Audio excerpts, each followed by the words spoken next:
Hello and welcome to the Talk Football Podcast. I'm your host Adam. This is Season 5, Episode 9.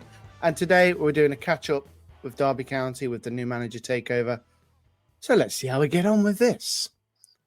Which, at the moment, it's not looking great for Derby County at the minute. Rock bottom after yesterday. Where do I start with this? You are bottom of the rock. We are bottom of the rock with 29 points, which I'm not holding my hopes up. I think relegation is on the cards unless we can get some wins on the cards, which since Eustace has been in charge, we have played better football. But we just cannot get wins. We cannot score. Yeah. It's got no cutting edge up front. It's 10 defeats in 12 games, and that's across all competitions. And obviously, he's only been in charge of 2 games. Yeah, 2 weeks been in charge, and I still blame Warren. It's his fault. Clown. Yeah, I mean, I suppose it's a combination of Warren. I wouldn't necessarily lay the blame at the board because you know they're not the richest owners in the world, and you have obviously you're back in this division off the back of a really tumultuous time with the club being in administration and all that. So I know relegation obviously would disappoint the fans, but it might not be a bad thing, if anything, to be fair. Rebuild the squad again, get back up again. Yeah, I mean, maybe the promotion came a little bit too soon. I said that. I said that when we finished runner up, and we got promoted that day. I said this is probably not a good thing to do because we are a League One side. I maintain the fact that I believe the Championship is probably one of the hardest divisions in Europe. Exactly. You've only got to look at the calibre and the club and the ex-Premier League clubs that are scattered throughout the division. You know, it's crazy. It's a crazy league, and it's one of the mad ones that even now, I mean, even being bottom, you're not really. You're not cut adrift. There's only 4 points in it. We're 2 wins and 2 or 3 wins now on the bounce. You can get a couple of games. We can soon get out of it. And hoping the other results go our way, which is not looking great. We've got Stoke at the end of the season, which I've just booked that. That's all booked now. For going watch us get relegated. Yeah, it may even come down to we need that win against Stoke for survival. I mean, obviously Cardiff have got a game in hand. So they could pull themselves a little bit further away from it. So realistically, for the 3 teams Hull and Plymouth, you're all really kind of chasing Hull at the moment. They're obviously the most achievable target to get out of that. But I mean Plymouth have picked up a little bit since with their new manager recently. They picked up a bit, remarkably. Coventry have pulled well away with it now, and they're, I think that's Frank's ridiculous. It's like I don't know, it's like 8 games in a row or whatever they've won, or I think it's like 7 wins and a draw so they were hovering down just above the relegation, the same as you were. So it does show you in this division that if you can put a few games together, and we are talking about there's 11 games left. So prime example, look at Portsmouth. Look where they were at the beginning of the season. So they were rock bottom. A possibility in this crazy division that even though it looks and feels really bad, you just need one bit of luck where a result goes your way.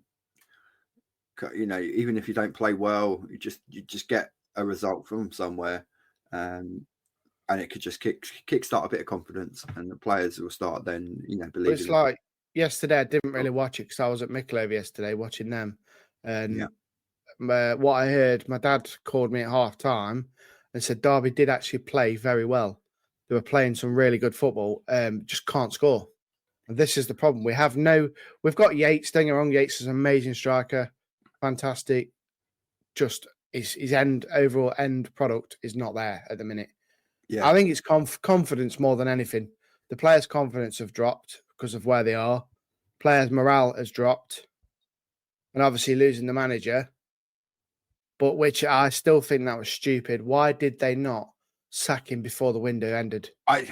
I get this And it frustration. still baffles me. It still baffles me because if we had a couple of weeks in the window to get more players in, maybe Eustace was taking over then we may have had a little bit of leeway, may have got some players in that have decency. Because at the minute, we are League One players. League One players. I'm sorry. Sorry, guys, if you are listening to this, but you are League One players. You just haven't cut it this season. I'm sorry. I know everyone said it. I've seen it. They're saying, "Oh, get investors in, get investors in." You can't. How can you invest in a team that's League One? It's difficult, and obviously, but yet again, it does all go back to remembering where the club were 2 years ago. Yeah, exactly. But I think that they're all slating Klaus saying, patience. slating Klaus said, "Get invested, or get him out." I'm sorry, he saved the club. Wouldn't have a club. Yeah, wouldn't have been. We'd have been in nowhere. I mean, you were literally days from going a winding liquidation. up order. Yeah. So a bit of patience. Again, I've seen teams when they have go to league. You look at Leeds, Southampton, Ipswich even. Look at Ipswich now. I know they're probably going to get relegated out of the Premier League, but it wasn't that long ago when McKenna came in that the club had dropped out of the Championship, and then they went on a run where they get some good young players in. They got some well-crafted loans come into the club, and the club bounced back through 2 divisions and ended up in the Premier League. So going to League One, and I don't think financially there's actually a massive amount in it between League One and the Championship anyway. So I don't necessarily think that financially it hurts the club as much as it does necessarily dropping from Prem money. No, it doesn't. It doesn't hurt them. I think it's wage caps. They have wage caps, I think. Yeah, it's slightly lower. But then the wage, I don't think you're anywhere near, because obviously of what's happened in the last couple of years with the club. I don't think you're anywhere near that wage cap anyway, because another thing is, if any fans are listening to this, at Derby fans, you've got to bear in mind the last 2 years we've had to go on financial because we've had to put a plan together for 2 seasons. Yeah, people don't realise that them 2 seasons we've had to be very, very strict on everything. This is it. So, I'll say, I mean, and the thing is, because of the fact that you do get every home game pretty much a sellout, there is money coming in. So there is even in League One, you're going to have far bigger. If it was League One, you'd have far bigger crowds than most of the clubs are pulling. So you would have a little bit of financial clout. Yeah, it would have a little bit of financial clout to maybe bring a few players in. And if it was some youngsters in on loans from Premier League clubs, it's definitely. I mean, Ipswich did it with lots of Amari Hutchinson and that, loaning them in from Chelsea. I know they had to fork out 20-odd million quid in the end to sign him on permanent, but that's because he'd done so well and helped him get promoted. So, but yeah, I think a bit of patience from the fans. Give Eustace the time to get the squad playing and giving performances in the way that he wants them. And you've seen what he did with Blackburn, that he does play a nice possession-based, progressive attacking football. And once he gets that across to the players, and the players are fully understanding that, because but this is the other thing to consider. Generally, you're not getting battered. I mean, yesterday again, it's a 1-0 defeat. And so if you were shipping a lot of goals every game, I know sometimes you'll get matches where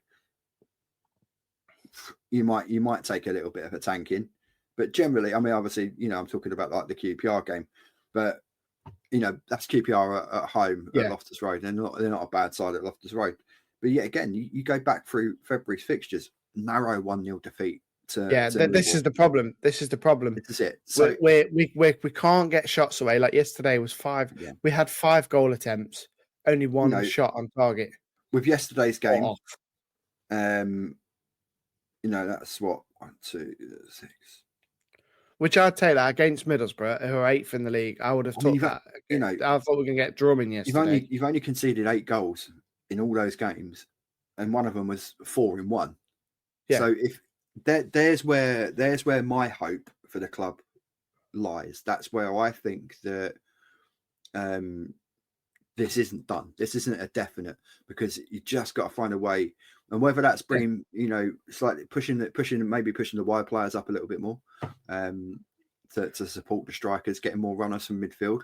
But the fact that you're not getting battered, you're not conceding a massive amount of goals, that also gives you a bit of an edge when it comes to the teams around you. Because albeit Plymouth have picked up a few points, Luton, I don't know what's happened to them. I mean, that's ridiculous. Premier League to Championship to nearly relegation. It's crazy. And obviously, and letting Rob Edwards go as well. Yeah. But both of those teams, and Hull included, concede goals.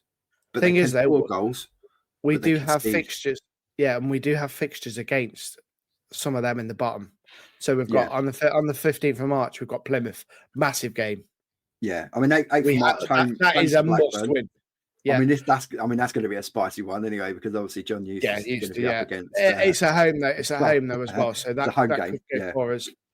Coventry is going to be a tough one, because obviously Frank's got them playing very well.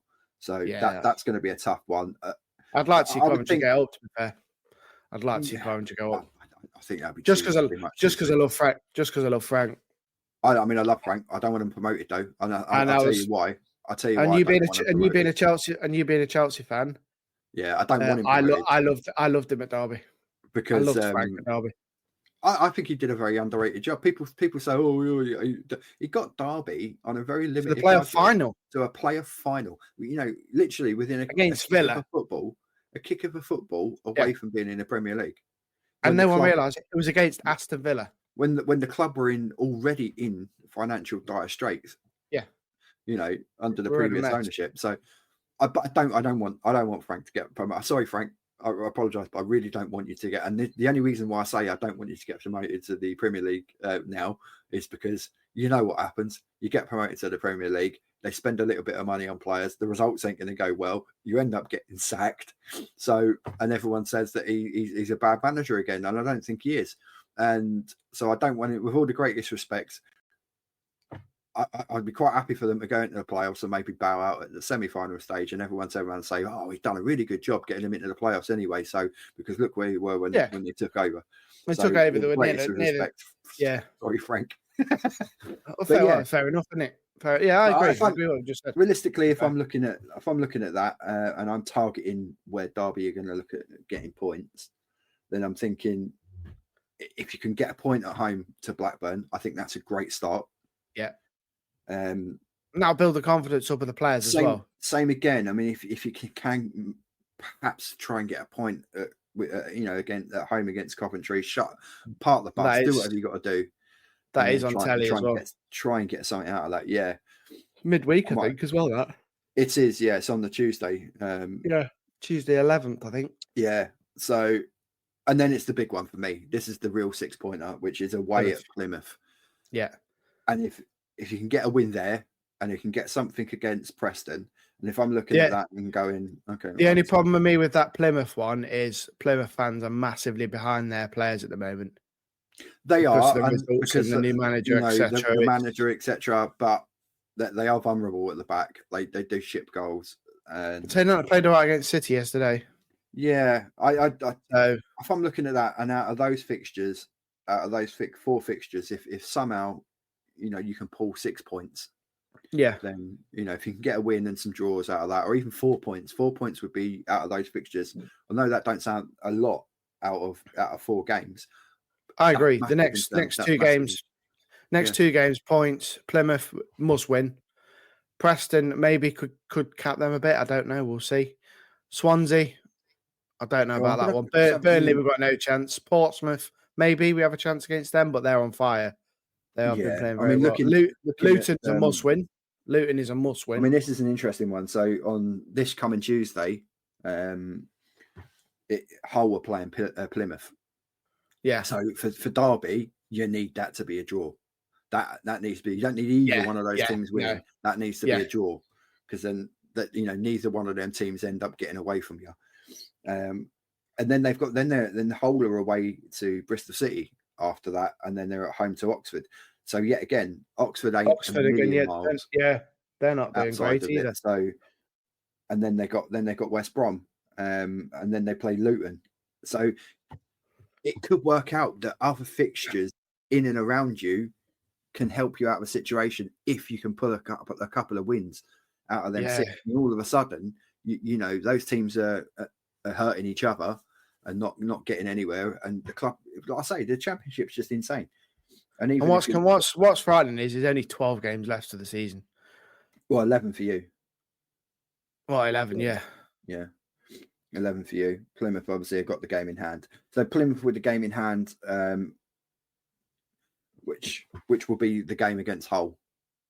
So yeah, them two could really hurt. I don't know. They're at home to Sheffield Wednesday, and then they play Portsmouth. So you know, and then after your game with them, they play Watford. So they've not got easy games. They've got tough games coming up. So yeah, again, they could end up back at the bottom of the table anyway. So I think if we can get some wins on the bounce, I think I'll take fourth from bottom.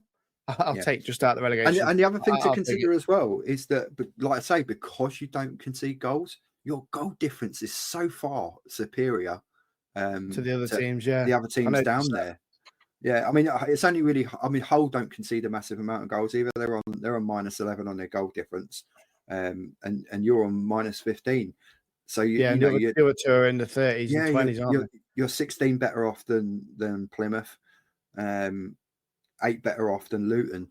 So effectively, that's almost like having another point.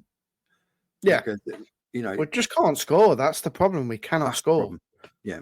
So if you can right those wrongs, then I think there's a chance.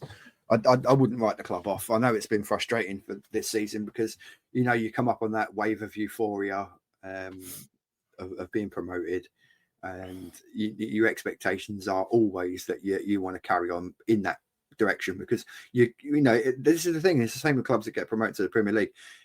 You have a whole season where you're winning and everything's great. You know, the buzz around the stadium's fantastic, and then reality sets in. It's true though. We started off all right. We started off fine. We were like 11. Oh, you hovering outside the playoffs. Yeah, and then all of a sudden, just boom. Everything dropped. Form dropped. Everything drops.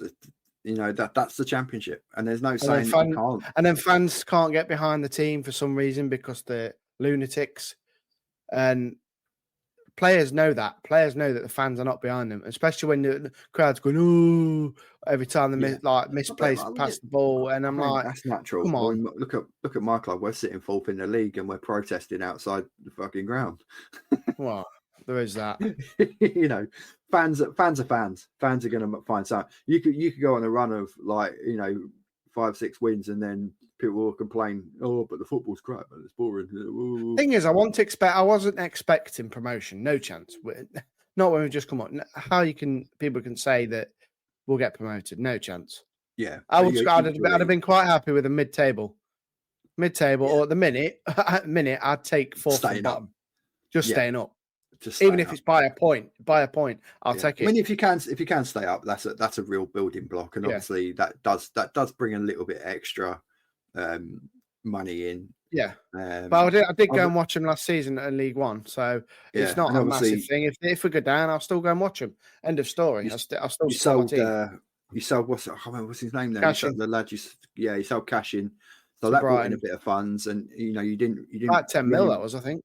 Yeah, you didn't bring in a significant amount, and he's not even been on the pitch yet for Brighton. He didn't even make the bench last game. I think he was. That was always more of a squad signing, if you know what I mean, for them. Well, I think at the minute, I think it's going to be they've signed him and they'll loan him out, and then develop. He's only like 23, 24. I think he's not very old. I don't think they'll loan him out. I think he was just bought in because he's a really good option and it brings squad depth. So if they do have any injuries, etc., they've got that cover there.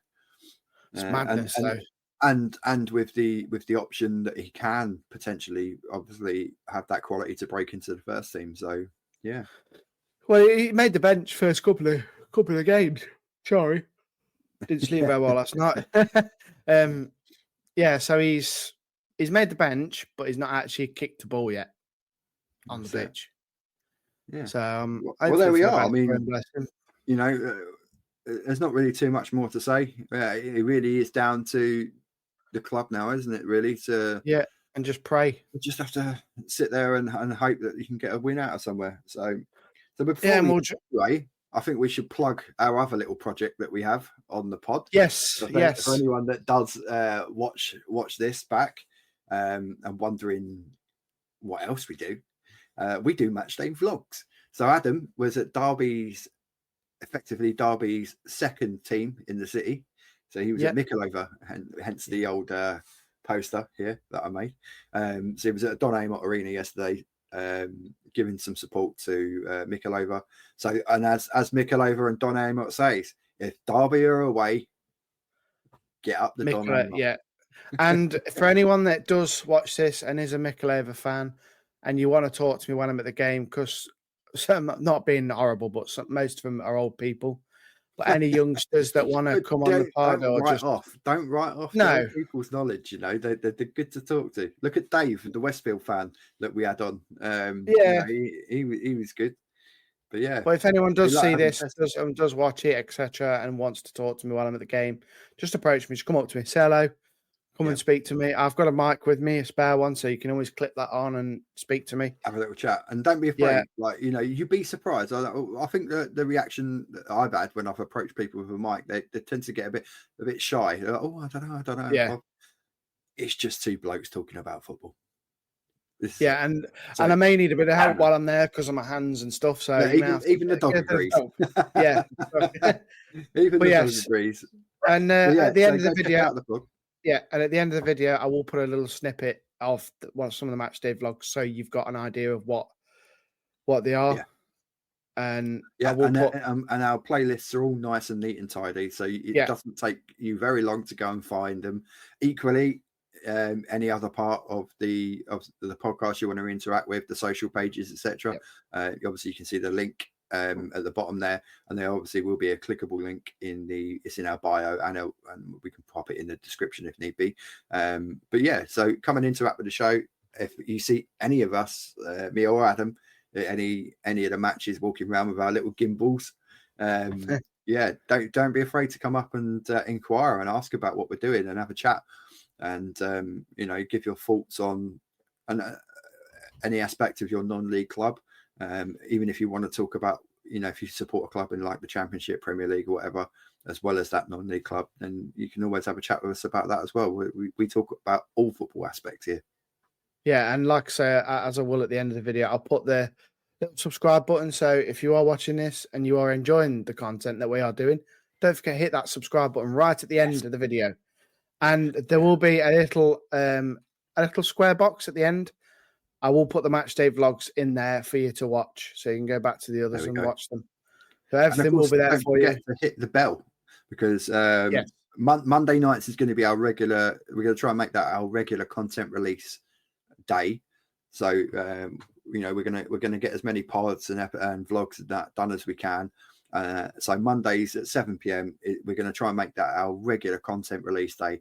So keep an eye on that, and also keep an eye on the shorts as well, because any little snippets and ideas and thoughts or requests that we will ask of you, the fans and new subscribers, especially the new subscribers. And thank you so much to all the new subscribers. You've pushed us over that 100 subscriber mark now, and we're well chuffed with that. I mean, we never thought that we'd get to 100, let alone that, and the support we've had, particularly from the non-league clubs as well. So, the likes of Don Amott sharing Adam's recent matchday vlog, sharing that on the Mickleover supporters page, to the clubs that have reached out to me personally, and I've spoke to the likes of Kingstonians, the Sunday League teams, Hersham Royals, Mondial, Sutton Common Rovers, etc. The support that they've given us for a tiny little small podcast in the whole universe of football podcast, that the fact that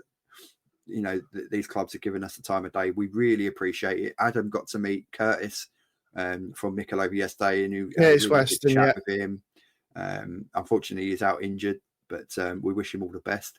And I was going to try and get an interview with him, but apologies there. I was going to try and get an interview with him yesterday, but he was with his son, and I didn't want to badger him while he was with his son. And I thought it was quite fair to do that. But he gave us he was on his own. Pictures up on our social media. So and of course he's a player that's played to a very high level in league football as well. So he's got he always updates his Insta stories as well. He needs to update his posts a bit more, but his Insta stories he keeps up to date with.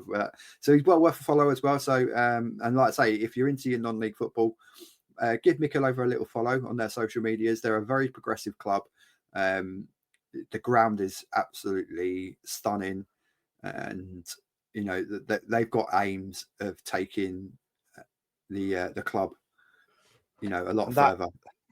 There you go, Curtis. There's Curtis. That's his Instagram. Page. For anyone that does want to follow him, does follow his lifestyle, etc. Yeah, he's very fit. Very fit man. You get some good fitness tips actually. I'm at my climbing gym. I've got that ab roller thing that I want to. I'm going to give that a go. It'll probably kill me. It might try and sort out my fat belly. But, you watch them teeth. You watch them teeth. I know. I still haven't got them fixed. You know what you like with the climbing. I'm still waiting for the dentist to fix my teeth, but never mind. Anyway, I'll let you close out, mate. There we go. Well, yes. End of another episode. That it was episode 9 of season 5. And thank you very much all for watching. And we'll see you on the next one. Don't forget, drop on them socials, all in the description and at the bottom of this video now, as you see. And if you want to get in touch, talk football, pdc@gmail.com. Yeah, there we go. And your Monday nights at 7 p.m. So they've got the new vlog, which will be up, the new Mickleover vlog, which will be out tomorrow, 7 p.m. And every Monday after that, we'll have some more vlogs coming your way. Yes, thank you very much, folks, and we'll see you soon. And pods. And more pods, yes, definitely. And more pods. And more see pods. you soon. Pods. See you soon.